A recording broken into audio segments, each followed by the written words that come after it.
반갑습니다. 지난 4주간 우리가 크리스천의 삶에서 가장 중요한 덕목 4가지에 대해서 배웠습니다. 그것이 믿음과 소망과 사랑과 상화에 대해서였는데, 우리가 이 한 달 동안 이 시리즈를 한 것은 저희 어린 조카가 한국에서 와서 이렇게 했었습니다. 그런데 지난주 금요일날 한국으로 잘 돌아갔습니다. 정말 하나님 안에서 우리도 그리고 저희 조카도 좋은 시간을 보냈는데, 하나님께 모든 감사와 영광을 돌려드립니다. 오늘부터는 다시 원래대로 우리가 마태복음과 출애굽기를 번갈아 가면서 하고 있었는데, 오늘 차례를 보니까 마태복음이더라고요. 오늘 본문은 마태복음 20장입니다. 마태복음 20장의 말씀을 우리 다 같이 처음부터 끝까지 34절까지 있습니다.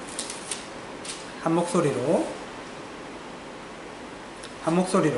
우리 봉독하겠습니다.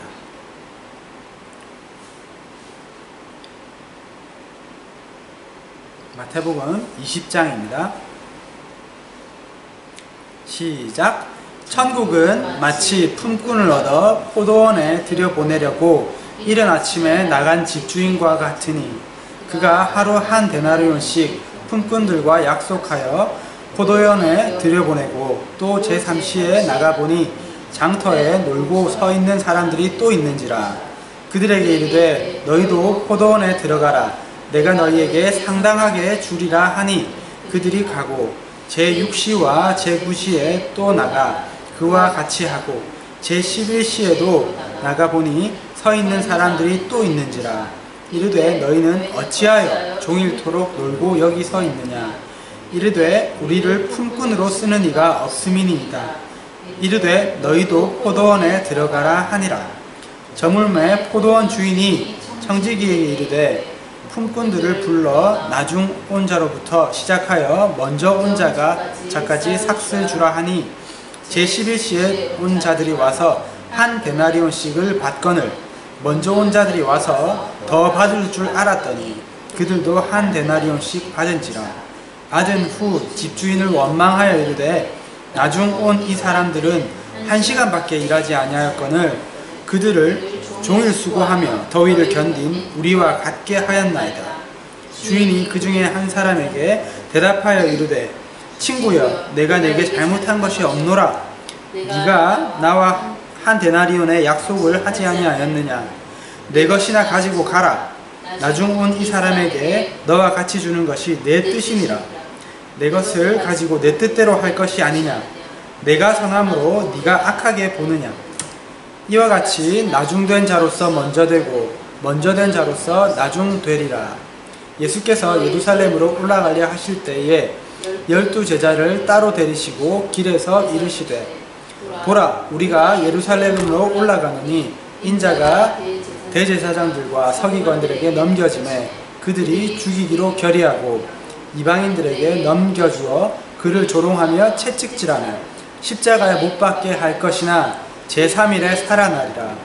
그때에 세베대의 아들의 어머니가 그 아들들을 데리고 예수께 와서 절하여 무엇을 구하니, 예수께서 이르시되 무엇을 원하느냐.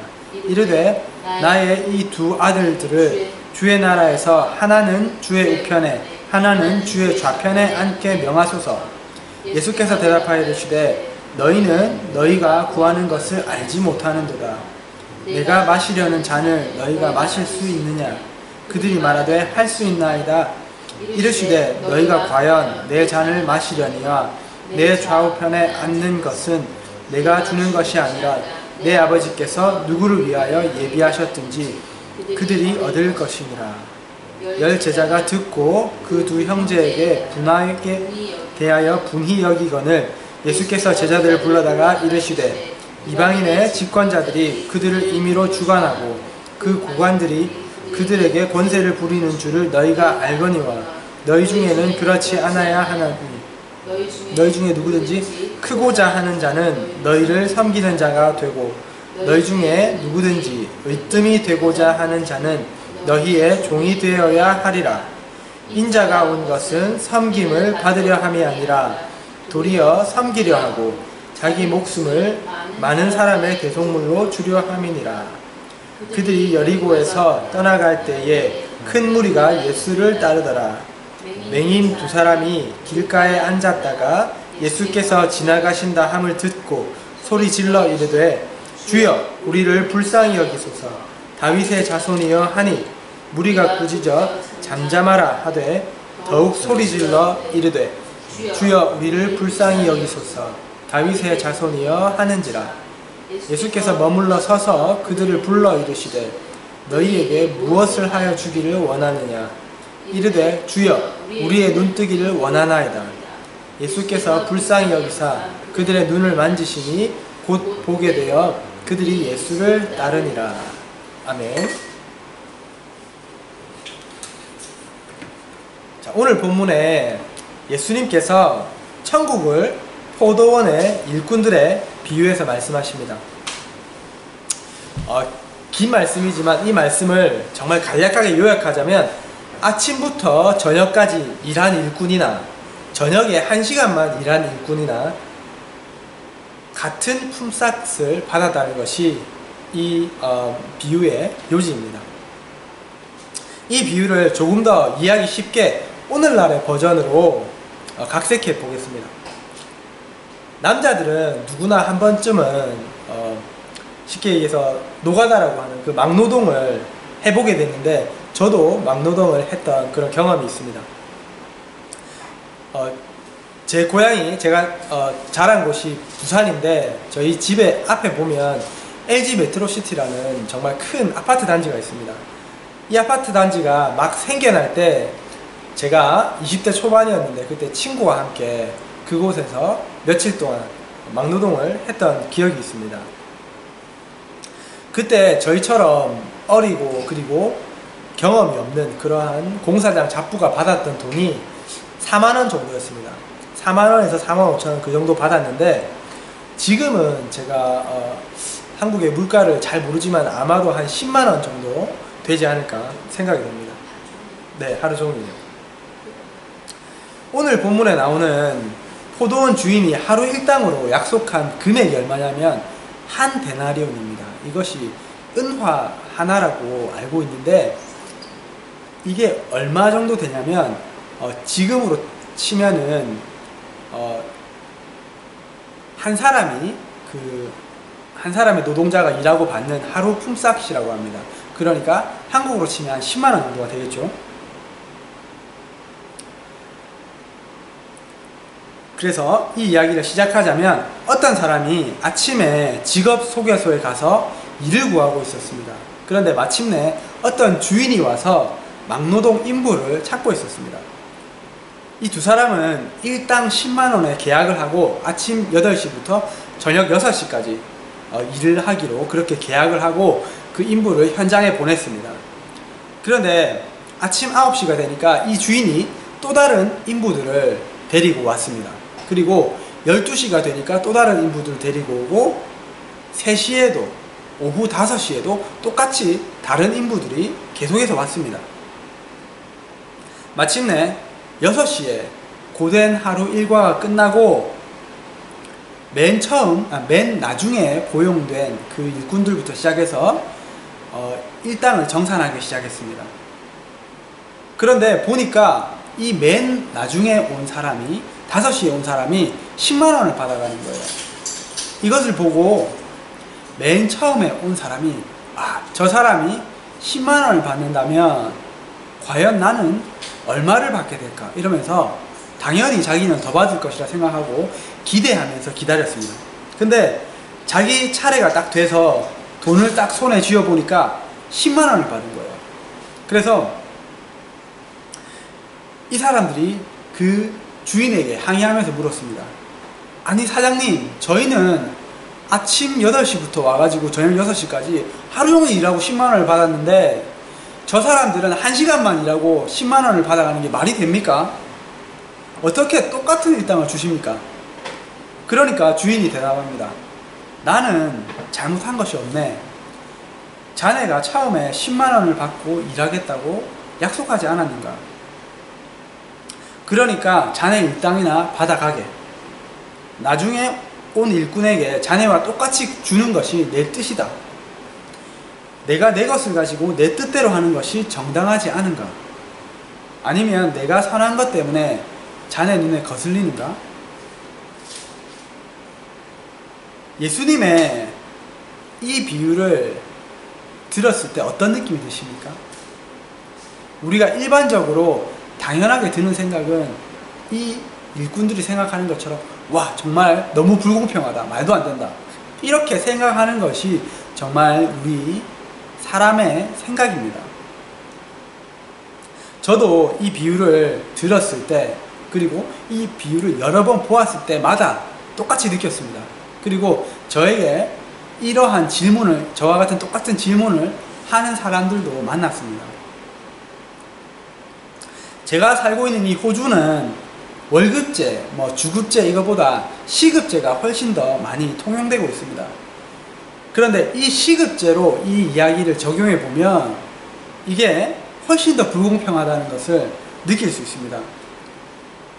우리 여기서 최저임금이 18불 정도 되거든요. 근데 그것을 20불로 간단히 잡으면 아침부터 8시부터 저녁 6시까지 일을 했다 치면은 10시간이잖아요.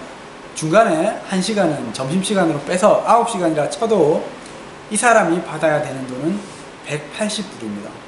그리고 오후 5시에 와서 1시간 동안 일했던 사람이 받아야 되는 돈은 얼마죠? 20불입니다. 정말 180불과 20불의 차이인 것입니다. 저는 이 비유를 딱 들었을 때, 그리고 이 비유에 대해서 저에게 질문을 하는 사람에게 어떻게 설명해 주고 제가 어떻게 생각을 했었냐면, 이 비유는 믿는 자에게 똑같이 적용되는 구원을 예수님께서 표현한 것이다, 이렇게 말씀하셨습니다. 이렇게 이야기를 해 주었습니다.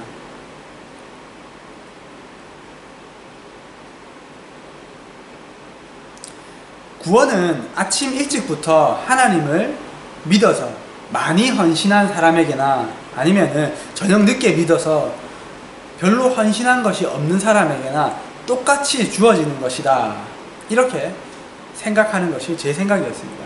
예를 들어서 다니엘은 우리가 아는 것처럼 그 어머니 한나가 서원에서 태어나자마자, 젖을 떼자마자 하나님께 바쳐진 사람입니다. 그래서 다니엘이 죽을 때까지 하나님을 평생 섬겨왔습니다. 그런데 반면에 우리가 아는 예수님이 십자가에 못 박혀 돌아가셨을 때 그 우편에 있던 우편 강도는 언제 예수님을 만났냐면 죽기 직전에, 죽기 몇 시간 전에 예수님을 만났습니다. 그래서 구원을 받았어요. 우리가 그것을 어떻게 알 수 있냐면, 예수님께서 네가 오늘 나와 함께 낙원에 있을 것이다, 이렇게 말씀하셨거든요. 그래서 어쨌든 다니엘도 평생을 80년 정도 살았다 치면 80년을 헌신한 다니엘도 천국에 갔고, 그리고 한 3-4시간 믿은 이 우편 강도도 천국에 갔다, 우린 그것을 알 수 있습니다.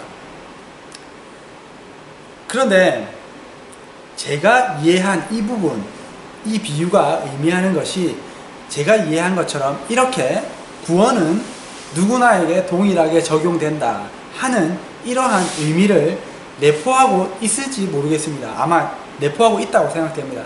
그런데 이 비유의 핵심은 이것이 아닙니다. 제가 그 핵심을 잘 모르고 있었더라고요. 이 비유의 핵심이 무엇이냐면, 구원은 사람의 공로에 의한 것이 아니고 하나님의 절대적인 주권에 달려있다는 것입니다. 15절에 주인이 이렇게 얘기합니다. 내 것을 가지고 내 뜻대로 할 것이 아니냐. 내가 후하다고 해서 네가 그것을 나쁘게 보느냐. 이렇게 이야기하는 이 말씀이 핵심인 것입니다. 이 비유를 통해서 저는 무엇을 느끼게 됐냐면, 제가, 그리고 우리가 처음 온 일꾼들과 같이 인간적인 생각과 그 판단으로 하나님과 하나님의 주권 하에 있는 것들을 참으로 많이 판단하고 참견하는구나 하는 것을 느끼게 되었습니다. 이 일꾼들처럼 내가 이만큼 했으니까 이만큼 주실 거야. 또는 나는 저 사람보다 못한 게 없는데 왜 이곳에서 이렇게 하고 있고 저 사람은 저렇게 큰 지위를 가지고 있지? 그렇게 내 스스로 생각하고 판단하고 하나님께서 하시는 것을 그렇게 판단하고 있다는 것입니다. 우리가 만약에 내가 일한 대로 받는다면 과연 구원을 받을 수 있을까요? 구원받을 수 없습니다. 그리고 만약에 내가 일한 대로 받는다면 그것은 품삯이지 일당이지 은혜가 아닙니다. 이 구원은 하나님께서 우리에게 은혜로 주어지는 것입니다. 우리가 성경에 다른 부분이 이야기하고 있는 것처럼 물론 우리가 이 세상에서 하나님을 더 많이 따라가고 하나님을 위해 헌신하고 순교하고 그런 분들은 분명 더 큰 상급을 받을 것입니다. 그렇지만은 조심해야 할 것은 이것 또한 우리의 생각이라는 것입니다. 그것은 절대적으로 하나님의 주권하에 달려있는 것이고 또한 구원도 하나님의 절대적인 주권하에 달려있다는 것입니다. 뱀이 아담과 하와에게 선악과를 먹게 할 때 이렇게 유혹했습니다. 너희가 그것을 먹는 날에는 너희 눈이 밝아져서 하나님과 같이 되어 선악을 알 줄을 하나님이 아시니라. 그리고 하나님께서 아담과 하와를 에덴 동산에서 쫓아내실 때에도 이렇게 말씀하십니다. 보라, 이 사람이 선악을 아는 일에 우리 중 하나같이 되었으니 그가 그의 손을 들어 생명나무 열매도 따먹고 영생할까 하노라. 이렇게 말씀하셨습니다. 우리는 정말 이 말씀과 같이 우리가 선악과를 따먹고 그렇게 우리가 하나님이 된 것처럼 하나님의 자리에 앉아서 모든 것을 판단하고 하나님의 절대적인 주권 아래에 있는 것까지 참견하고 판단하고 때로는 하나님 이거 너무하시네, 하나님 이거 잘못됐습니다, 이렇게 하지는 않는가, 그렇게 하고 있더라고요. 우리가 무엇이기에 하나님을 감히 판단하고 참견할 수 있겠습니까? 우리는 정말 하나님께서 흙으로 만드신 아무것도 아닌 그러한 피조물일 뿐입니다. 제가 직장에서 저희 팀장님 밑에서 일을 하고 있잖아요. 근데 예전에 일을 할 때 이런 생각을 참 많이 했습니다. 팀장님 생각과 내 생각이 참 많이 다르다. 내 같으면 이렇게 하겠는데, 내 같으면 저렇게 하겠는데. 그런데 시간이 지나면 지날수록 느끼는 게 뭐냐면 팀장님이 하는 것이 대부분 다 맞구나, 그리고 그것이 더 현명한 것이구나, 그것을 정말 시간이 지나면 지날수록 느낍니다. 그것이 당연한 것이 팀장님이 저보다 훨씬 더 경력도 오래되고 경험도 많고 그리고 그 분야에 대해서 잘 알고, 그리고 저는 제가 하는 것만 보지만은 팀장님은 전체적으로 다 넓은 시각에서 보기 때문에 이것이 훨씬 더 넓은 시각에서 맞게 판단을 하는 것이구나 하는 것을 깨닫게 됩니다. 이것을 여러 번 느끼기 때문에 지금은 제가 저거 왜 그렇게 하실까 이런 생각을 별로 하지 않습니다. 그리고 그런 생각이 들 때도 깊이 생각하지 않고 뭔가 더 큰 뜻이 있겠지, 뭔가 그럴 만한 이유가 있을 거야, 그렇게 생각하면서 팀장님을 믿습니다. 만약에 사람의 일이 이렇다면 하나님의 일은 어떻겠습니까? 우리는 경험을 통해서 하나님은 좋으신 분이고 공의로우신 분이고 현명하시며 우리를 사랑하신다는 것을 잘 알고 있습니다. 그렇기 때문에 때로 우리는 이해가 가지 않아도, 합리적이지 않게 보여도, 내 생각과 달라도 하나님을 믿고 따라갈 수 있고 따라가야 합니다. 뿐만 아니라 이 세상은 누가 만들었습니까? 하나님께서 만드셨습니다. 그리고 우리는 누가 만드셨습니까? 하나님께서 만드셨습니다. 하나님께서 우리를 만드셨다는 것은, 하나님께서 이 세상을 만드셨다는 것은 거기에 대한 주권이 있으시다는 것입니다. 우리가 개 한 마리를 사도 그 개가, 우리가 그 개를 만든 것이 아니라 그 개를 돈 주고 샀는데 그 개가 우리를 잘 따르고 우리 말을 잘 듣기를 원합니다.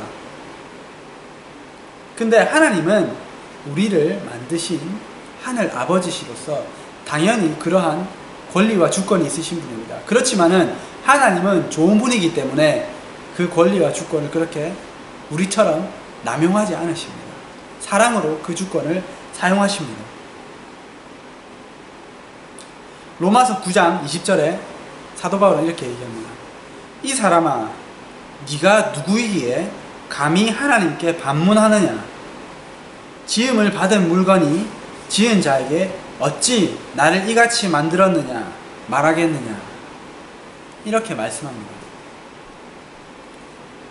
결론은 인본주의적인 생각으로 하나님을 판단하고 하나님이 하시는 일을 관여하지 않기를 바랍니다.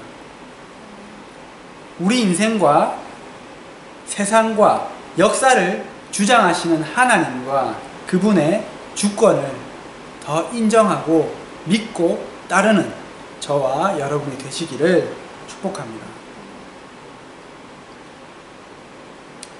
예수님께서 이제 돌아가실 날이 얼마 남지 않아서 예루살렘으로 올라가시면서 12제자들을 따로 불러서 이렇게 말씀하셨습니다.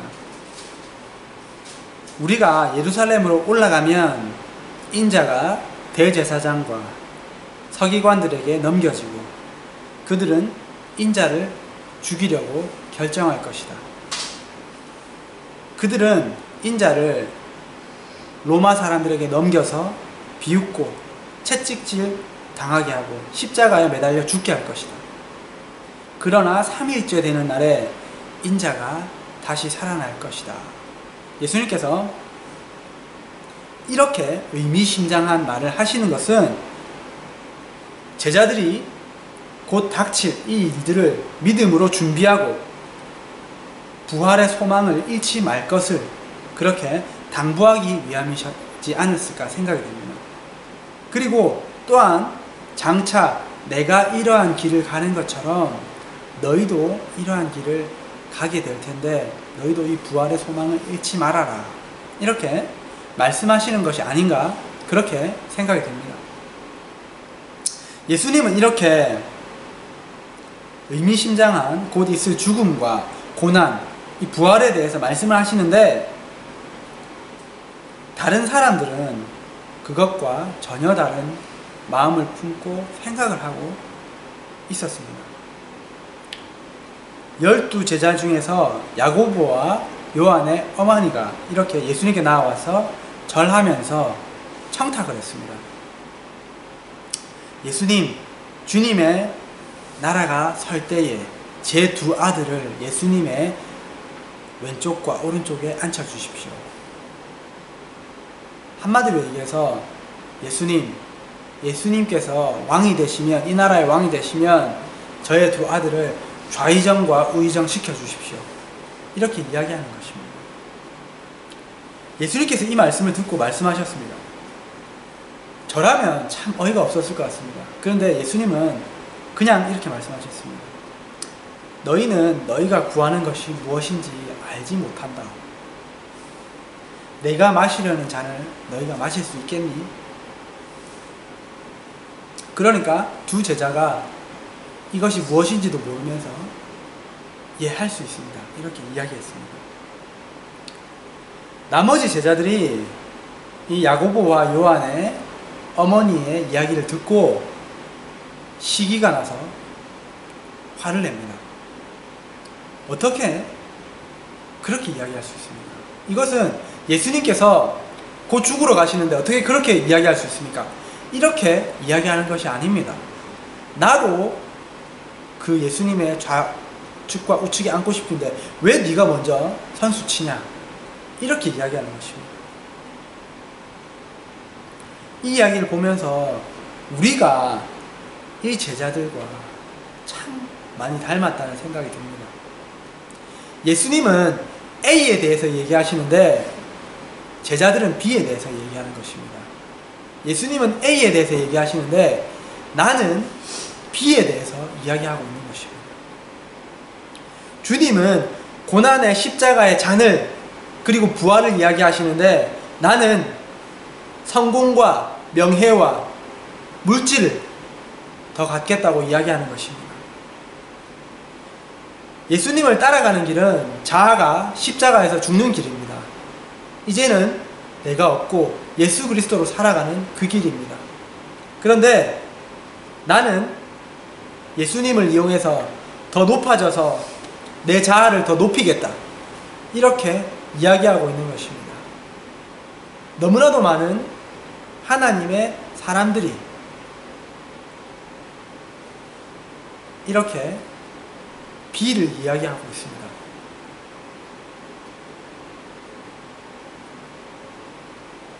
예수님은 이런 제자들을 나무라지 않으셨습니다. 왜냐하면 아이고 쟤들이 지금은 아무것도 모르고 정말 천지도 모르고 저렇게 하지만 나중에는 나를 따라올 것을 잘 알고 계시기 때문에 그냥 그들을 이해해 주셨다고 생각됩니다. 그리고 예수님은 정말로 높아지고 그런 것을 잘 이해하지 못하고 있는 이 제자들에게 나무라기보다 그것을 설명해 주십니다. 제자들아 잘 봐라. 이 세상의 높은 자들은 소위 높은 자들은 사람들 위에 올라가서 군림하고 다스리지만 너희 중에 높아지고자 하는 자는 오히려 섬기는 자, 종의 자리, 노예의 자리에 가야 된다. 나를 봐봐. 나는 하나님의 아들이지만 섬김을 받으러 온 것이 아니라 오히려 섬기러 왔잖니. 그리고 나는 내 목숨까지 대속물로 주기까지 너희를 섬겼다. 이 세상의 시스템은 이렇게 피라미드 형태입니다. 높은 자가 아래에 있는 자를 군림하는 이러한 시스템입니다. 우리가 미국의 1달러 뒷면에 1달러를 보면 피라미드가 나오죠. 거기에 보면 군림하는 자들이 위에 있는 것을 우리는 잘 알 수 있습니다.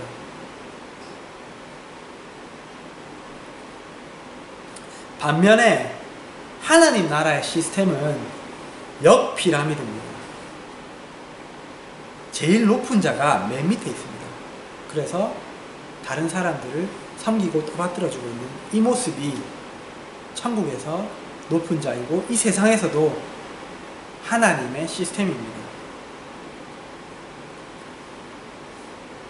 저는 사실 이 말씀을 오랫동안 잘 알고 있으면서 이 말씀을 많이는 그렇게 실천하고 있지 못하다고 생각을 합니다. 그런데 감사하게도 제 주변에 있는 사람들 중에서 그리고 저를 양육해 주신 저희 목사님들은 이것을 실천하는 사람이었던 것을 기억합니다. 그 사람들은 그럴 필요가 없었습니다. 그런데 항상 보면 자기들이 더 낮은 자리에 가 있고 물질적으로 그리고 육신적으로 영적으로 항상 베풀고 주고 섬기는 그러한 분들이셨습니다.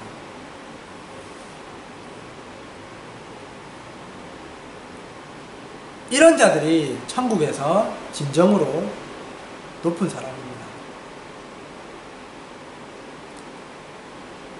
우리가 천국에 가면 하나님께서 우리가 세상에서 어떤 높은 자리에 있는지 안 물어보십니다. 제가 대통령을 했다고 해도 하나님은 그것에 별로 관심이 없으십니다. 그 자리에서 무엇을 했느냐, 그 자리에서 어떻게 낮아졌느냐, 그것에 관심이 있으십니다. 제 말은 세상에서 높은 자리에 올라가지 말라는 것이 아닙니다. 세상에서 하나님께서 높은 자리에 올라가게 하신다면 그 자리에서 어떻게 오히려 내려가서 사람들을 섬겼냐 하는 것이 하나님의 초점이고 관심입니다.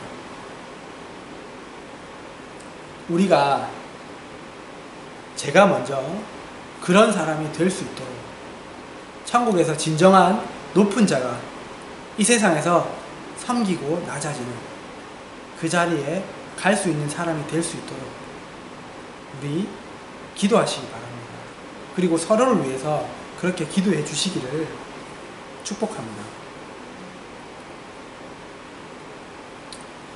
예수님과 제자들이 그 길을 예루살렘으로 향하는 그 여정을 가다가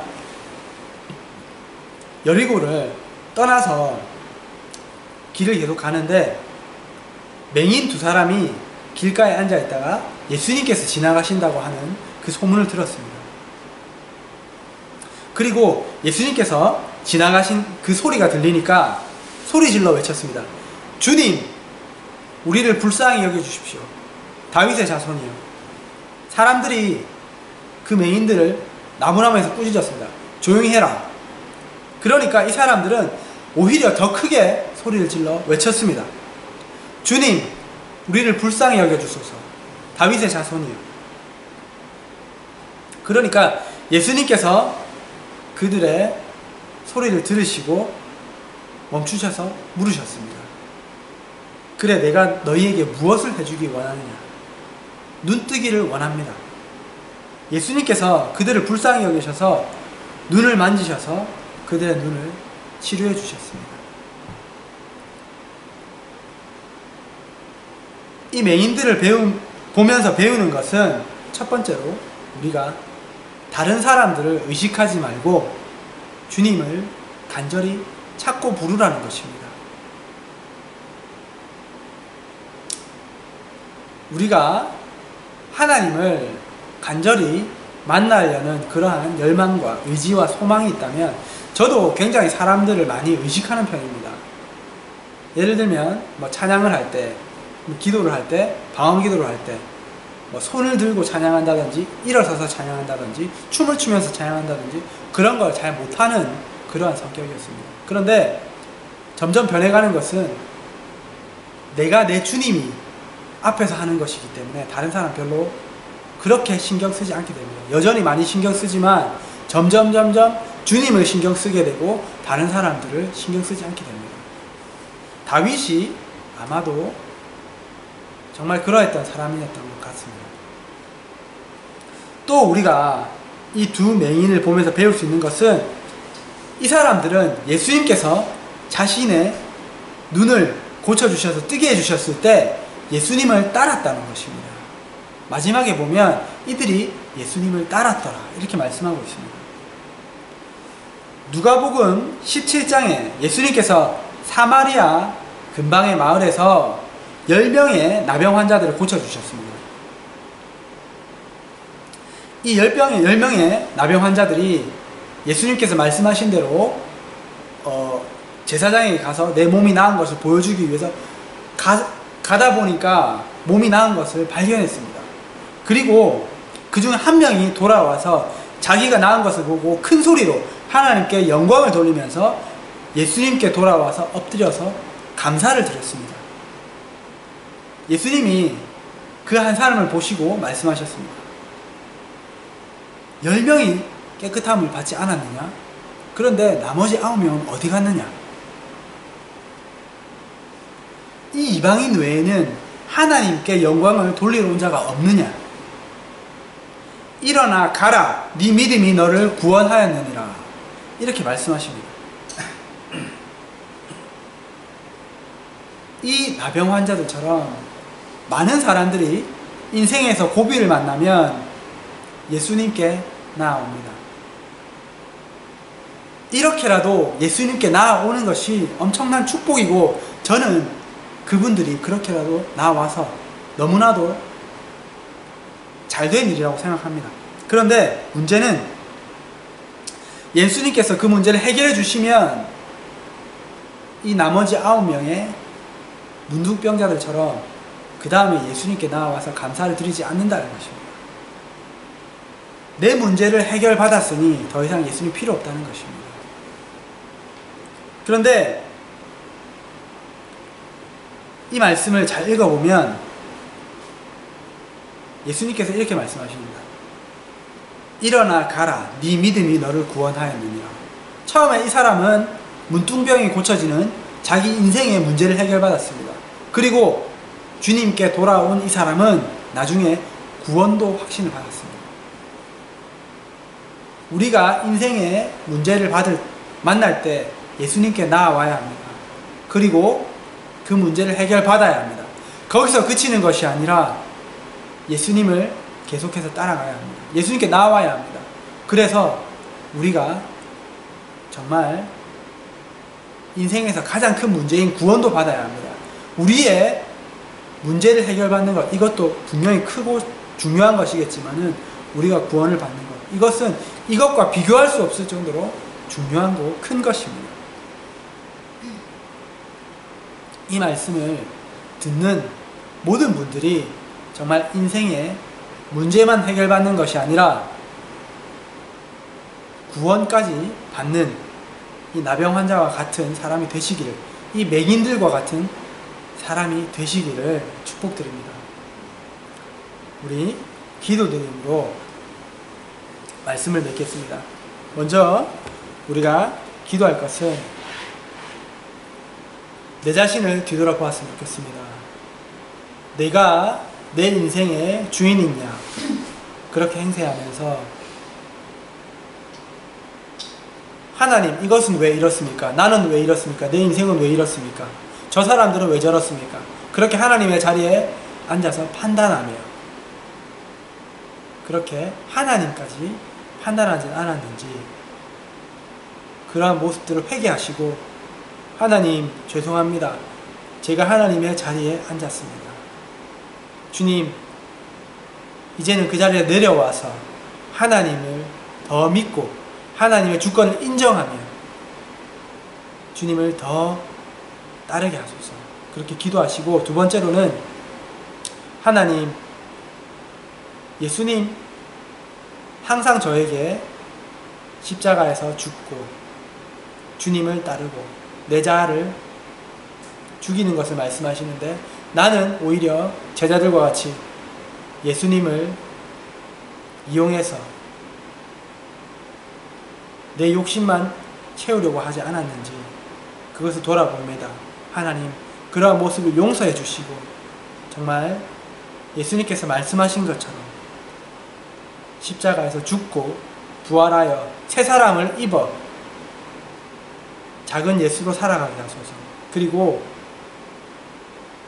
천국에서 하나님의 나라에서 높은 자처럼 하나님께서 주어주신 자리에서 내가 섬기는 자가 되게 하소서.